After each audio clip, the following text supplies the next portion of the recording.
महाराष्ट्रामध्ये 12 जिल्ह्यांमध्ये जिल्हा परिषद पंचायत समितीच्या निवडणुका सुरू आहेत आणि आदरणीय शरद पवार साहेबांच्या नेतृत्वामध्ये असणारी राष्ट्रवादी काँग्रेस पार्टी, शरद पवार गट आणि राष्ट्रवादी काँग्रेस पार्टी अजितदादांच्या नेतृत्वामध्ये जे आहे ते दोघंही एकत्र येऊन ह्या 12 जिल्हा परिषदांमध्ये काही ठिकाणी एकत्र लढत आहेत। ही एक चांगली गोष्ट आहे। खरं म्हणजे स्थानिक स्वराज्य संस्था ह्या कार्यकर्त्यांच्या निवडणुका असतात आणि कार्यकर्त्यांच्या ज्या इच्छा असतील त्या इच्छांच्या आधारावरती नेत्यांना निर्णय घ्यायचा असतो, कारण तो कार्यकर्ता सक्षम झाला तर पक्ष सक्षम होतो।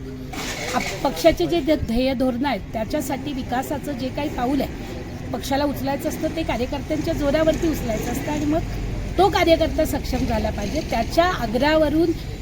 त्याच्या मागणीवरून हे पाऊल उचललं गेलेलं आहे आणि दोघांनीही विशेषतः रोहितदादा पवार असतील, सुप्रियाताई सुळे असतील आणि आमच्या इकडे आदरणीय अजित पवार दादा आणि सुनील तटकरे साहेब असतील, यांनी जे पाऊल उचललेलं आहे हे आमच्या सगळ्यांसाठी स्वागतार्ह आहे। कारण शेवटी आदरणीय शरद पवार साहेब हे आमचं दैवत आहे सगळ्यांचंच आणि ते एकत्र येणे याच्या एवढी आनंदाची गोष्ट दुसरी कुठलीच नाही आणि स्थानिक स्वराज्य संस्थेच्या माध्यमातून ते एकत्र येत आहेत ही अधिक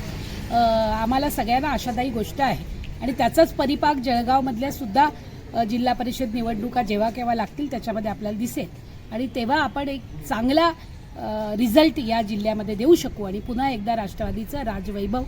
या जिल्ह्यामध्ये उभं करू शकू असाही विश्वास आम्हाला या निमित्तानं